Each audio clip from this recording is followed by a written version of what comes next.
guys, welcome back to the Havre Cardcast, and today we're going to be talking about whether or not it's a good idea to get back into Yu-Gi-Oh! Or to start playing Yu-Gi-Oh! In 2020. But before we get into that, a quick word from our sponsor. And today, well, the sponsor is me because I don't have any actual sponsor. I fund everything, and that's the way it should be. I really love making content, so I just do it. So if you guys do want to support me, though, I do have a TCG Player account that I am selling cards on. So if you guys are looking for certain singles for Yu-Gi-Oh!, be sure to go check out my page, see if there's any there that you like. I try to sell them as cheap as I can for you guys. So yeah, be sure to go check that out and support me through there. And while you're at it, you can also check out my YouTube channel, The Havre Cardman, as well as there will be links to on that channel to my Facebook, my Twitter, and my Instagram. The Facebook and the Instagram I'm not really active on, but if you guys start giving me enough demand for it, I will make them more active. Twitter I'm on all the time, so you guys can go chat with me there whenever you want. So that's really all I got for the advertisements today, so we can go ahead and skip right on to the episode today. And like I said, this time around we're going to be talking about whether or not it is worth it to be a returning or a new player to Yu-Gi-Oh! In 2020. So to really get into this, we kind of have to discuss where the game's at right now and what kind of style you want to play in, whether that be casual, competitive, jank, or if you want to play like GOAT format or traditional, whatever format you're looking to play. So that will definitely impact a lot of these decisions and what the actual answer of this question is. So with that being said, the state of the game right now, we are in a very competitive format. The game definitely continues growing in terms of competitive style decks. We've got a whole bunch of things running around like right now, like Eldritch and Adamancipator, that are big control or combo oriented decks that just do a lot. Like they're just like the top decks of the format. Pretty much if you're not playing those, your scene is I don't even know at this point. Like it's just that is the meta. Really any other deck, like those are the only tier 1 decks pretty much, and any other deck below that is almost just considered rogue at this point, comparatively speaking, because most of the strategies really can't do the same thing these decks do. Sure, they can hold up against them, okay, and they can win. We just saw recently Megalith pretty much, they should have had the top of the event, but they got second place, and we've seen other decks doing good lately, like Altergeist, and all these other decks kind of come out of left field, but with the Numeron engine, things are a little bit different right now. Numeron has become like this just big-bodied, beefy boy in the format. And yes, there are a lot of ways to out it, but I'm probably getting a little ahead of myself right now. So basically what I'm saying is, like, if you don't have either of the top 2 decks, like the Eldritch or Adamancipator, or if you're not playing Numeron, you're probably not going to see too much success in the competitive format. Now, if you're a good enough player, you can definitely get away with it, but obviously for a newer returning player, you might not have that sort of skill level and knowledge of the format to be able to make your way around like that. So you're probably going to be looking at some of those top decks if you're looking to play competitively and win, and those decks can get really pricey. Eldritch, especially when you're looking at like $130 a copy of the Golden Lord himself, and you need 3 copies to run the deck, and then you got all your other cards to go with it. Some people are playing like the Synchro variant. That's going to get a little less expensive here pretty soon with the reprint of Warlord Savage Dragon, but still going from the Jet Synchron, climbing up through the lengths to get to your Needle Fiber, and then your Auroradon, Synchro summoning into a Herald of the Arclight and a Warlord Savage. That stuff can get pretty expensive pretty quick. It all adds up over time. And then Adamancipators, like your Adamancipator researchers, I'm pretty sure are still sitting around the $50 range. So those aren't really too cheap right now either. They also use the Warlord Savage Auroradon combos quite a bit too, so don't be surprised by that. There's quite a few expensive cards in there as well. So like the 2 most dominating decks of the 2020 metagame are ridiculously expensive. And once again, you can buy lower tier decks that can do okay for the most part, especially at locals and stuff like that. You can see them function pretty well, but for the most part, if you're not playing one of those meta decks and you're just a new player starting to figure out the game, or you're someone who's returning who's been gone for a few years, and this is all coming from the perspective of somebody who just came back to the game last September. I dropped out like that 2011 2012 range, and then I just came back last September, and oh man, did a lot of things change. But honestly, I kind of like where the state of the game's at right now. I'm not gonna lie, it takes a lot of thought and is there's a lot of different styles you can play. I've noticed it's a lot more fulfilling, I think, being able to go off at those plays and see what these decks can do and just how crazy they can be. I think it's just a lot more interesting to see what can happen overall. But in terms of once again a newer returning player, this game is definitely way more complicated than it used to be, and it's a lot harder to learn now. Obviously, there's a bunch of games out there.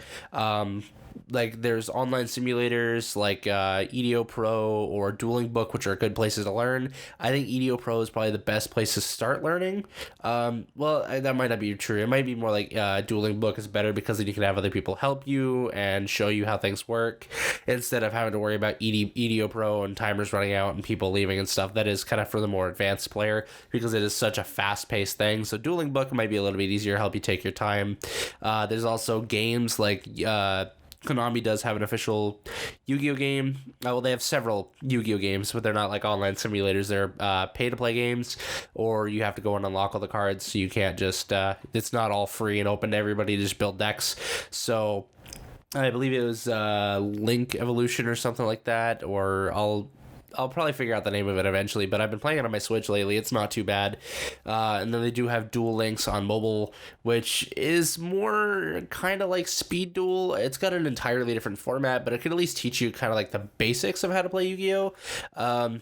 There's obviously quite a bit of differences between that and the actual game, though. So yeah, between price, or when it comes to price and being a new player or a returning player in 2020, the game is ridiculous. You look at how expensive certain cards are. Like even if you're talking about the Numeron engine, it's gotten cheaper, but you're still looking at like I'll actually pull up prices here for reference, but I believe Numeron Network is still around like that $10 to $14 range.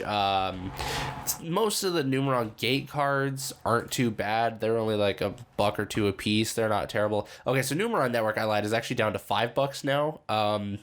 You're seeing more about that like 6 to 7 range. So those have definitely gone down. So the Numeron engine is more affordable. You're gonna see it everywhere. So be ready to deal with that. Numeron Calling only $1.40. Numeron Wall 20 cents. Yeah, the Numeron Gates are only 10 cents. So not really anything to be worried about there.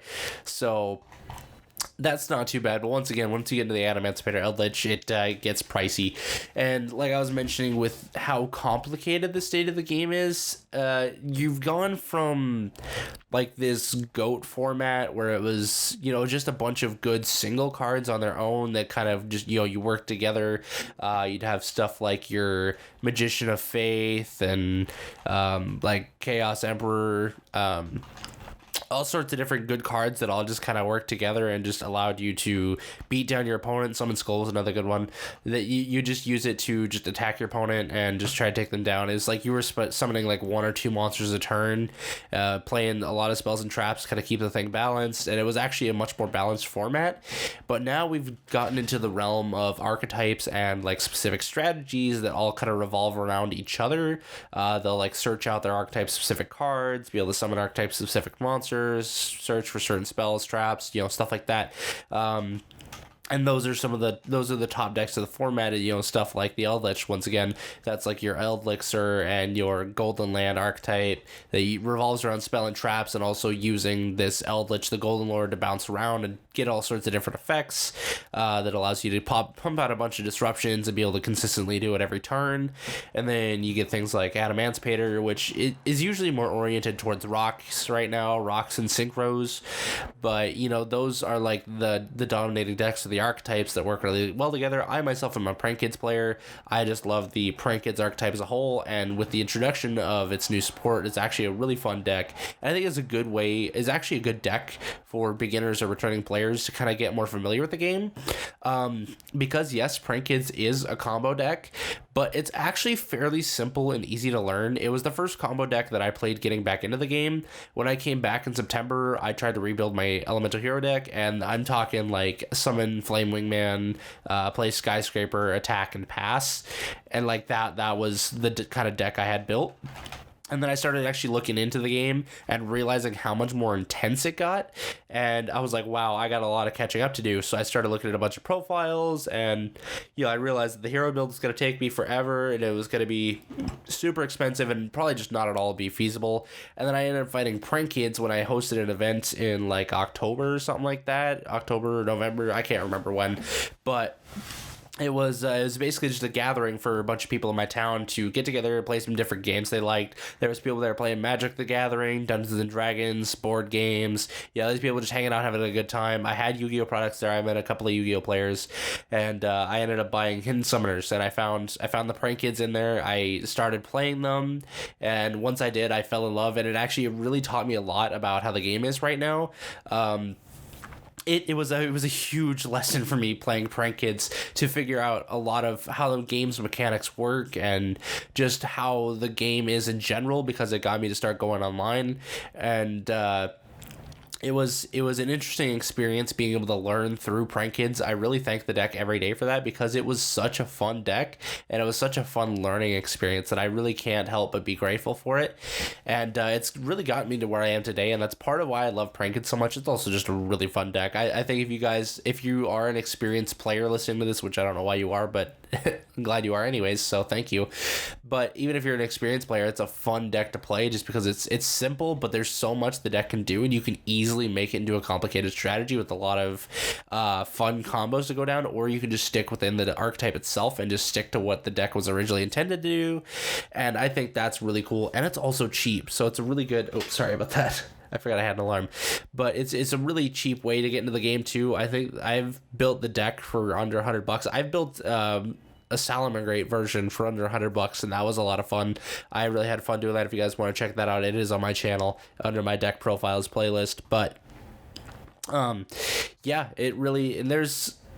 So like there's the whole thing of money, of course. I've been talking about that for most of this, but if you're just learning the game, if you're just working on learning the game before you even buy a deck and like go to locals and stuff, I would recommend trying out one of the free online simulators like Yugioh Pro or Dueling Book, because it gives you free access to all of the cards in the game so that you can build your decks however you like, and you don't have to pay to play. You can just hop on, create an account, and play, and you're good to go. Okay, well, Yugioh Pro is a little bit harder to download.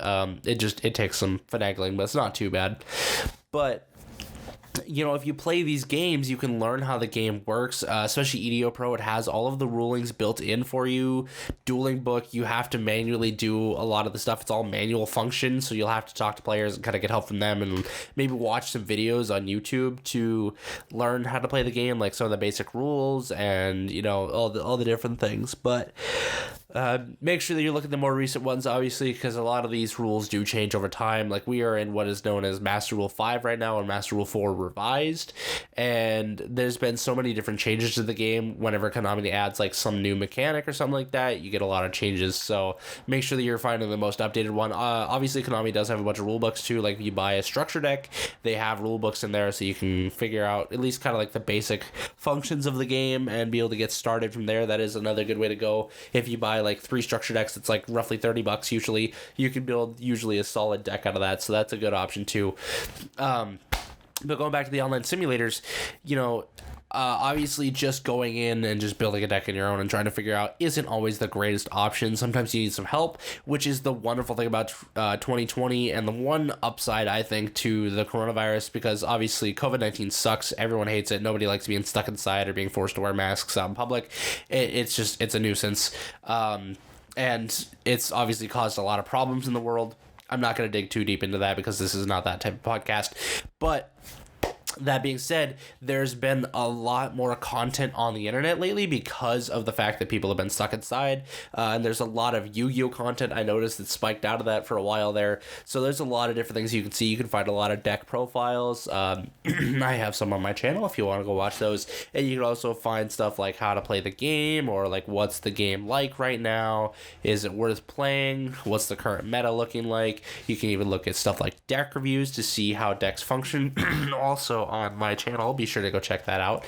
So there's plenty of resources online right now that are free to you, mostly through YouTube. There's some stuff on Google. I'm sure you could probably find blogs. There's tons of blogs everywhere, but Yeah, there's all these free resources that you can use to help you learn the game. And that's one of the benefits, I think, of being in 2020 right now, once again, because it's become so easy for people to create content, and people are doing it out of the sheer passion of the game and their love for making content. Like myself, I make no money off of any of this, at least as of right now. I just really love making the content, and I love hanging out with you guys and being able to talk to you and, bring all this stuff to your table. And that's what I think is, once again, really nice about 2020 in terms of being a new player, beginning players. There is all these resources. There's a pretty good group of players that know how the game works and are really good with the game.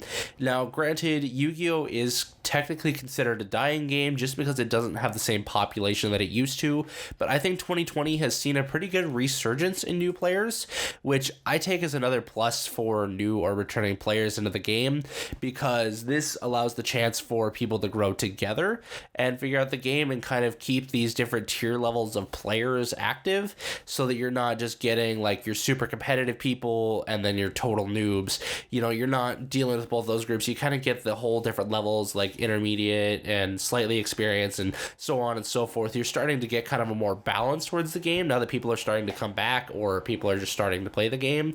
I've seen plenty of buddies that have been trying to bring in their significant others into the game, and it's fun to watch, and it usually ends up being a lot of fun. So I think it's, overall, if I had to give you guys like an answer right now, I know we're only at like the 16-minute mark here roughly.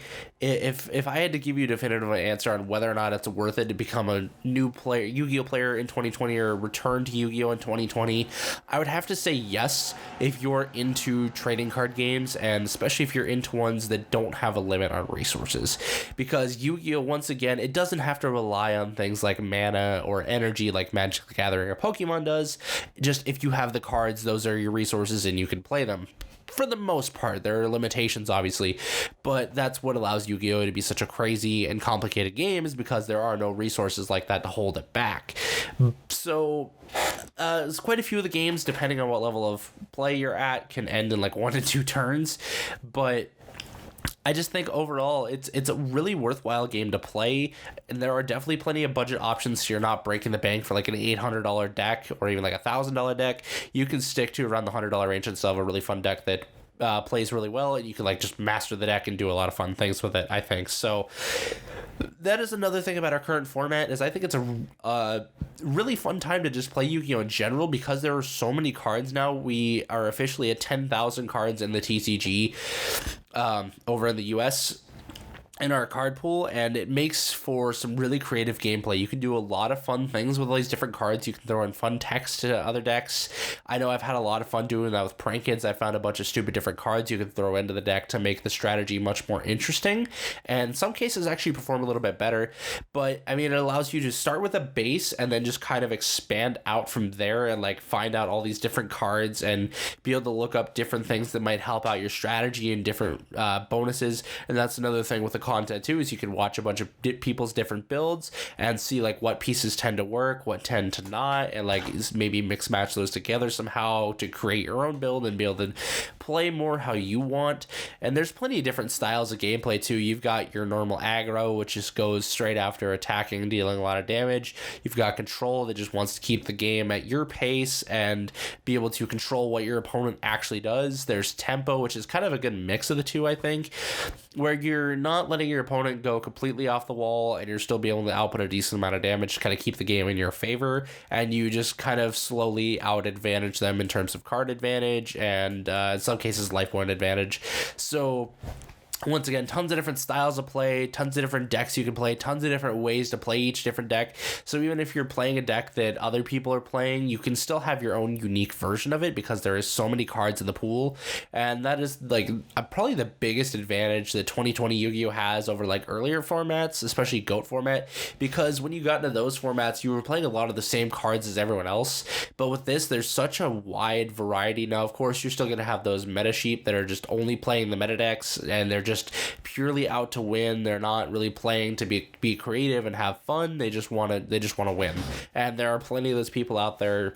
So you got to be kind of wary of those and know what format you're playing in, know what group of people you're playing with. Like if you're going to locals and your locals is like super deep in the meta and you're just there to play jank or casual, obviously it's going to be a little hard to blend in with that group. You really got to know who you're playing with and find the right people to play with, which once again is where the online simulators and stuff help, because there's plenty of online groups and whatnot that you can join to talk with other players and hang out with people.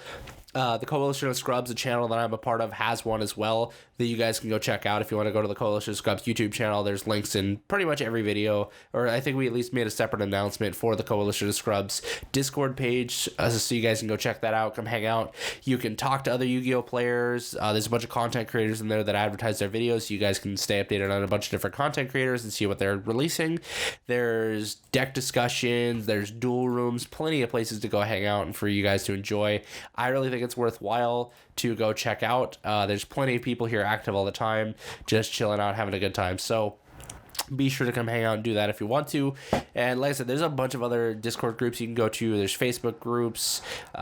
There's a whole squad on Twitter. You know, we don't have like a select group or anything. We just all kind of post around and talk and have a lot of fun. Twitter's a really fun place to hang out for the Yu-Gi-Oh community. It's been welcoming to me ever since I started with creating content, and I think it's a really good place, a really fun environment for Yu-Gi-Oh players to be and to hang out and chat and interact with other players. So definitely give that a shot too if you have a Twitter or if you've thought about setting up one and are willing to do it.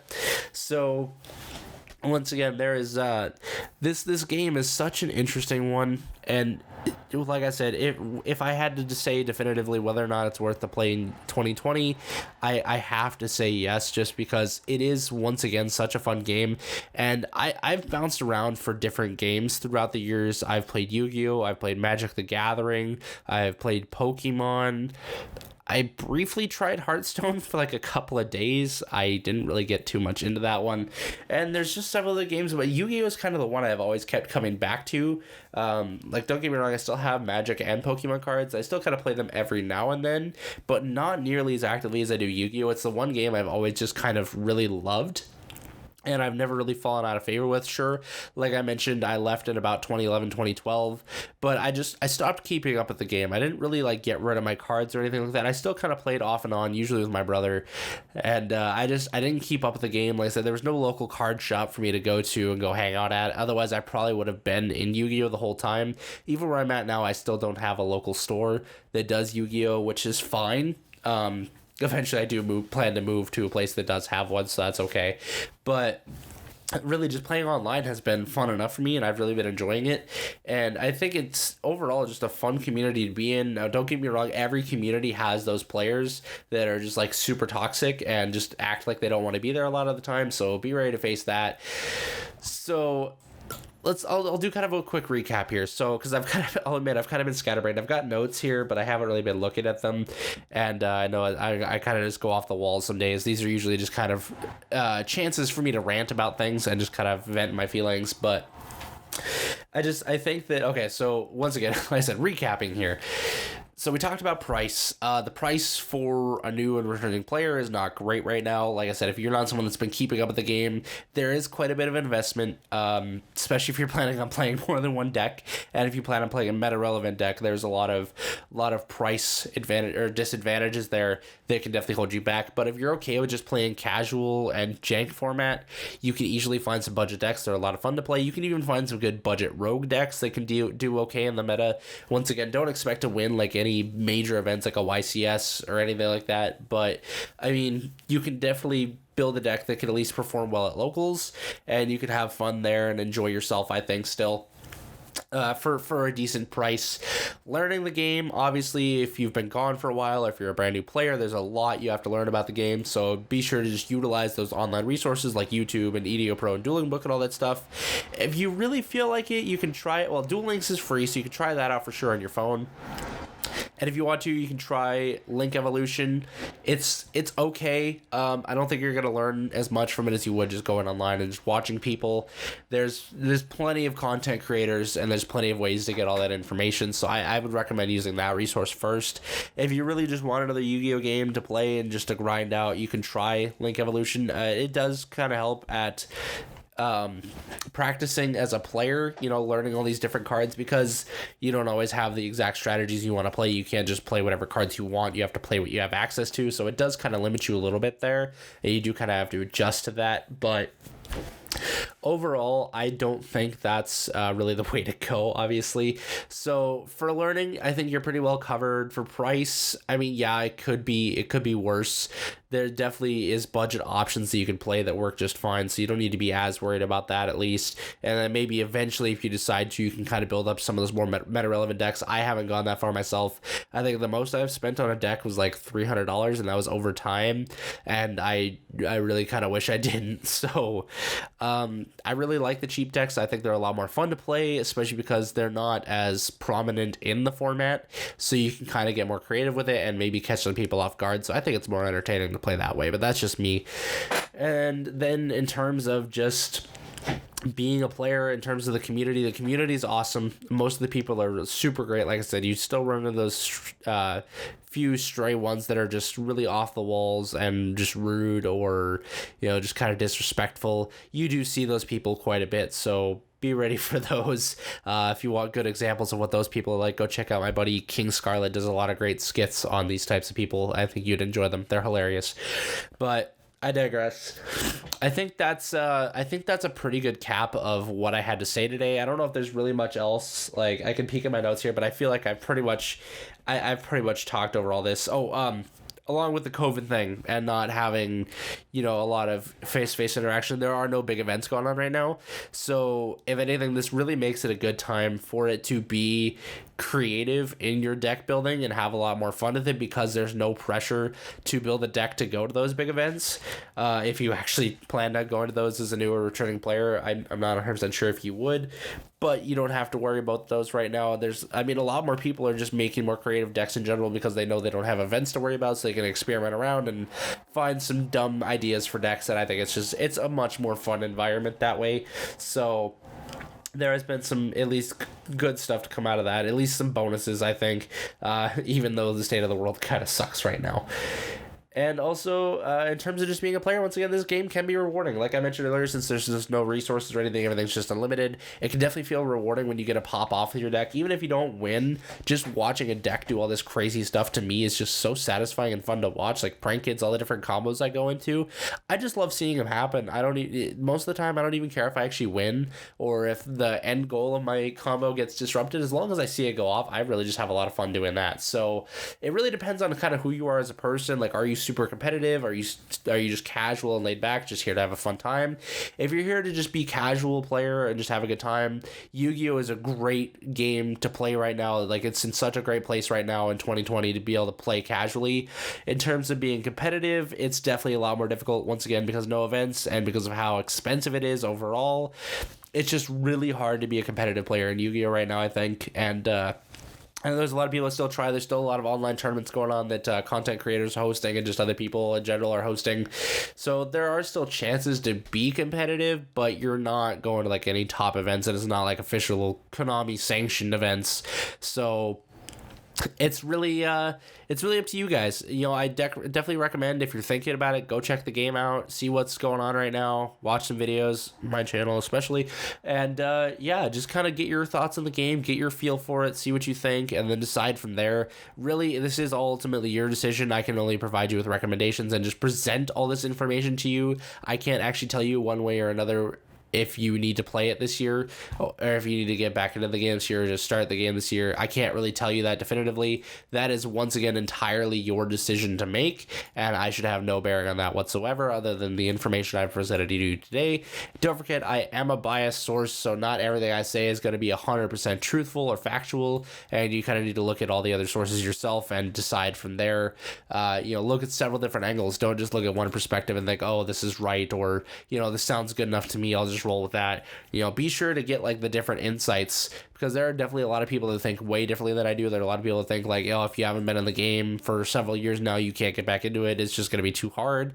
And I would disagree with that wholeheartedly, because like I said, I just came back last September and I've been having a lot of fun. I've been doing pretty good in the game. So I don't see any reason why you can't be a new or returning player in 2020. So thank you guys so much for tuning in today to this episode of the Havre Cardcast. I really thank you guys so much for taking all the time to sit down and to listen to me rant. And I really have a lot of fun doing these. I will get some guests eventually. I just wanted to do a couple episodes by myself first, kind of get a feel for this whole podcasting thing, because I haven't really done like a legitimate podcast before. I've tried and it never really panned out or really worked for me. So I'm totally happy with this, and thank you guys again so much for supporting me. And if you want to be a guest on one of these episodes, or you have somebody that you would like to see as a guest, let me know. I will take it into consideration. I might even contact the person that you mentioned and see what's up. So thank you guys so much for your time today. I hope to see you all in the next episode, and on my YouTube channel as well. Don't forget to check that out, the Havre Card Man. I do a lot of fun videos. I do a video every Tuesday, and then I'm also uploading on channels like the Coalition of the Scrubs and Team Chaos Stream. So be sure to go check all those out as well. You guys would really be doing me a huge favor by supporting me through that. And once again, don't forget to go to my TCG player page, also the Havre Card Man. Check out my listings. I've got a bunch of cards on there, so if you guys are looking for some singles, don't forget to go check me out on there and see if I got any cards you want and buy them for me. Thank you guys so much again. I promise I'm done ranting now.